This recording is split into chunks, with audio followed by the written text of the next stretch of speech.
How many sons, how many daughters? Any idea? I think there was 7 boys and 6 girls. 6, 7. That's 13. You're right. That's very good. Uh-oh, here he comes. Ric Flair. From Charlotte, North Carolina. Gorilla, what a combination these two have turned out to be.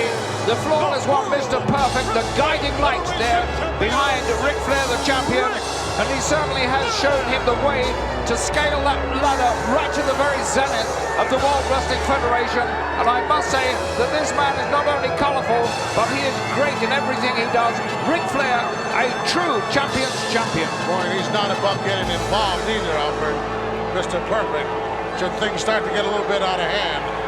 Well, he keeps the situation well in hand. You're absolutely right. He does become involved when it's necessary. And why not? Bret the Hitman Hart knows what it's like to have that gold around your waist.